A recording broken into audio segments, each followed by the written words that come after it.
Fala, galera do Corujão Vascaíno, chegamos aqui com aquele nosso vídeo noturno, trazendo todas aquelas notícias gostosas do Vasco da Gama. A segunda-feira, porra, muito tempo não passava uma segunda-feira tão boa como hoje, né? Não sei por quê, mas minha segunda-feira foi, sim, diferente, né? Enfim, vamos às notícias gostosas. A primeira diz respeito ao nosso Cocão.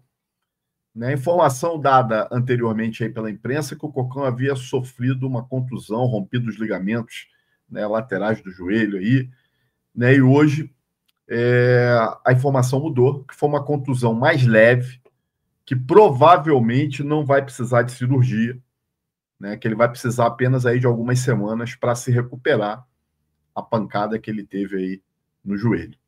Né? Então, seria muito bom, realmente, se isso for verdade, porque, como a gente já trouxe aqui, né, o Cocão desperta interesse de um time de Israel, né, que poderia fazer uma proposta por ele aí. Então, vamos aguardar que se recupere logo e que consiga ser vendido mais rapidamente ainda. Eu fiz um questionamento ontem, até antes do jogo, né, quando eu vi os relacionados, né, e eu ainda estou com esse negócio na cabeça. O Leandrinho, nosso lateral esquerdo, garoto da base, titular da seleção sub-20, ficou de fora mais uma vez dos relacionados. E eu esperava que algum jornalista fizesse essa pergunta para o Diniz, que ele pudesse explicar o porquê que o Leandrinho é titular da seleção sub-20 e não consegue barrar o Vitor Luiz como reserva do Piton. Mas depois do 6-0 de ontem, todo mundo empolgado, ninguém acabou fazendo esse tipo de pergunta. Agora, eu acho que a gente precisaria de informações sobre isso, porque é algo inexplicável, né? O Vitor Luiz, ele pode ser barrado por qualquer um, até por quem não é lateral esquerdo. E se a gente tem um lateral esquerdo que é titular da seleção sub-20, um ativo importante do clube, com potencial de venda, e ele não joga, ele nem relacionado é. E vai o Vitor Luiz para o jogo. Então eu espero que nas próximas semanas, algum jornalista aí, que vá para as coletivas de imprensa, se o Leandrinho continuar não sendo relacionado, faça esse tipo de pergunta aí para o nosso professor Diniz. Hoje eu coloquei uma informação lá no X, antes da convocação, da pré-lista, né, que o Ancelotti, que a CBF divulgou aí para a próxima convocação da seleção brasileira, que o PH deveria estar nessa pré-lista. Coloquei no X essa informação e muita gente veio me cornetar, falando, tu tá viajando, fiz até um shorts, tá no canal aí, quem quiser assiste. Muita gente veio me questionar, tu tá viajando, hein? Viajou muito, hein? PH na seleção. E aí o questionamento que eu fiz foi o seguinte: qual é o lateral direito brasileiro que esteja atuando no Brasil melhor do que o PH atualmente? Eu questionei. Vamos pegar os rivais aqui do Cariocas, né? O Guga, lateral do Fluminense, é melhor do que o PH? Esse Royal aí que a Mulambada contratou é melhor do que o PH? Para mim, nenhum dos dois é. O Vitinho, que joga na lateral do Botafogo, é um bom jogador. Gosto, mas não é melhor do que o PH. Lá em São Paulo, eu não consigo enxergar nenhum lateral melhor do que o PH. Eu gosto muito do lateral do Palmeiras. Acho que é Giaia o nome dele, é um argentino, se eu não me engano, né? Mas não é brasileiro, não pode ser convocado. Vai para Minas, Cruzeiro, para o Atlético Mineiro. Não enxergo lateral melhor do que o PH. Nem no Sul, Grêmio Internacional. E esse é o desafio. Coloque aí no comentário desse vídeo se tem algum lateral direito atuando no Brasil, brasileiro, melhor do que o PH nesse momento. Por isso que eu defendi a pré-convocação do PH. Estão dizendo aí que o Ancelotti vai assistir o jogo Vasco e Corinthians, né, na próxima rodada, no próximo domingo, lá em São Januário, que o PH deve estar em campo, de repente, para ver o PH. Tomara que ele faça uma brilhante atuação e realmente seja convocado, porque está merecendo. Uma outra informação que eu trouxe no X agora à noite, porque está tendo esse problema todo em relação ao Cuesta, né? Zagueiro colombiano, que o Vasco está negociando aí já faz tempo, né? O Admar, inclusive, está na Turquia, né? Já tem alguns dias, e a negociação está em andamento aí, e está saindo muitas informações dizendo que o Cuesta vai acertar com o Spartak de Moscou, que também está na briga pela contratação. O Spartak subiu a proposta salarial pelo jogador, porque os valores em relação a Galatasaray e o Vasco também já tinha acertado, e que o Cuesta pode estar se transferindo para o Spartak. A informação que eu tenho é que isso não está fechado ainda. Que não está fechado ainda. Pode ser que ele vá? Até pode, mas não está sacramentado. E aí eu coloquei essa informação, porque saiu também hoje na mídia, dizendo que o Admar, que estava no jogo do Besiktas ontem, foi para assistir o tal do Gabriel Paulista, um zagueiro de 34 anos, que joga no Besiktas. E eu recebi a informação que não foi nada do Gabriel Besiktas, do Gabriel Paulista, que ele foi assistir no Besiktas, não. Ele foi assistir esse cara aí, ó. Informação que eu coloquei no X agora à noite. O Lucas Claro era o zagueiro que o diretor Admar foi observar no jogo e que esteve presente ontem na Turquia. Jogador que tem contrato até o meio de 2027 com Eyüpspor. Caraca, é um nome complicado. Mas esse nome que está escrito aí, tá? E o time aceita negociá-lo. O Claro fez a base no Coritiba e jogou com o Diniz no Fluminense, né? É um jogador já de 33 anos, experiente e quer voltar ao Brasil. Muita gente também no X reclamando que é bagre, que é lento. É um jogador que joga pelo lado direito, né? Cara, eu me lembro muito do Claro atuando aqui no Coritiba e depois atuando no Fluminense. É um jogador de muita força física, né? Voluntarioso, mas de pouca habilidade, né? Não é um jogador que tem uma habilidade, ainda mais esse tipo de jogo, que gosta de fazer o Diniz, né? De toque de bola ali na perto da nossa área. Eu acho complicado, apesar que o Lucas Claro já jogou com o Diniz. Sabe como é o esquema do Diniz. Sabe qual é a forma do Diniz jogar. O fato é que ele não tem habilidade para isso. Agora o Diniz conhece também o jogador.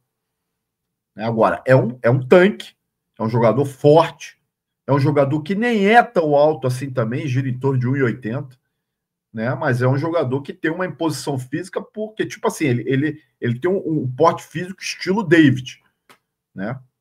Que aguenta porrada, que aguenta tranco, né? A informação que me chegou que foi esse jogador específico que o nosso Admar foi observar no jogo ontem na Turquia. O fato é que o Vasco precisa contratar um zagueiro urgente. No lance do Hugo Moura ontem, primeiro lance do jogo, que ele mete o pé aqui na orelha do Tiquinho, que para muita gente, não era lance para expulsão, não sei o que, cara, aquele lance para mim é totalmente interpretativo. Tem árbitro que vai expulsar, tem árbitro que não vai expulsar. E nós demos sorte. Nós demos sorte. Porque não é para tu meter o pé aqui na cara do... o Tiquinho baixou a cabeça, mas não interessa, velho. O pé não pode vir aqui.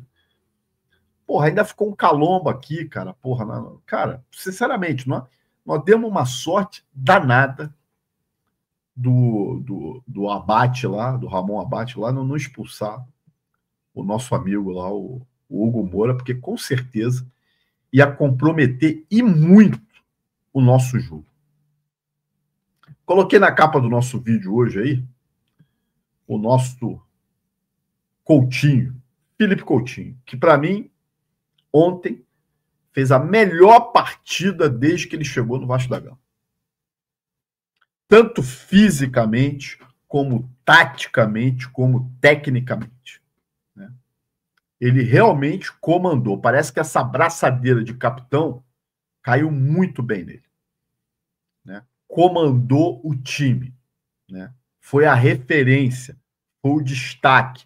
Claro, o time todo ajudou ele, porque o time todo jogou bem. Não dá para dizer alguém que chegou e jogou mal. Teve uns que jogaram melhores do que os outros, mas ninguém jogou mal. Agora, vamos trazer para a realidade? O time do Santos é um bando. É um bando que tem o Neymar. E o Neymar sabe que aquele time é um bando. Ele sabe. Né? Então, cara, agora isso desmerece a vitória do Vasco lá em São Paulo por 6-0 de maneira alguma. Eu só acho que a gente não pode se iludir tanto assim. O time tá numa crescente?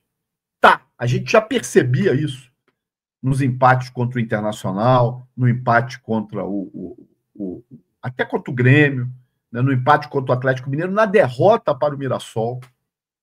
Né, tava faltando detalhes. E a gente espera que dê uma continuidade no jogo contra o Juventude na quarta-feira às 19 horas, jogo atrasado do Brasileirão, e contra o Corinthians no domingo, em casa. Eu acho que o Vasco tem total condições de fazer 6 pontos. Uma pena que nesse jogo contra o Juventude a gente não vai ter o Jair em campo. Que o Jair, como nós falamos na live ontem, jogou de terno. E não foi porque ele estava morto dessa vez, não. Porque ele realmente jogou de terno. O Jair não erra passe.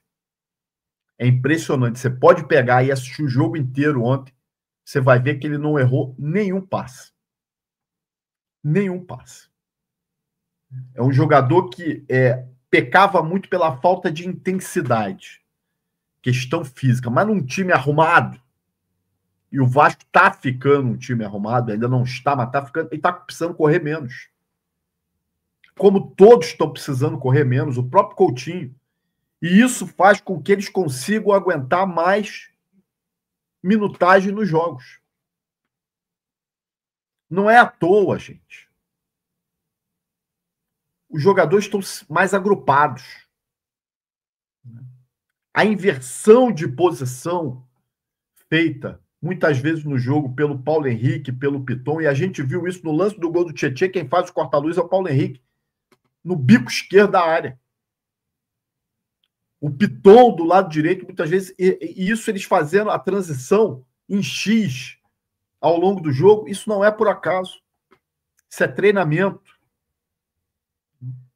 Agrupando em triangulações, você pode reparar, todas as jogadas do Vasco no jogo de ontem foram feitas através de triangulações. Muitas vezes entre o David, entre o Coutinho e o Nuno. Outras vezes, do outro lado, aparecia, né, o PH, aparecia o Ryan, aparecia o Jair e o Tietê flutuando nas duas pontas.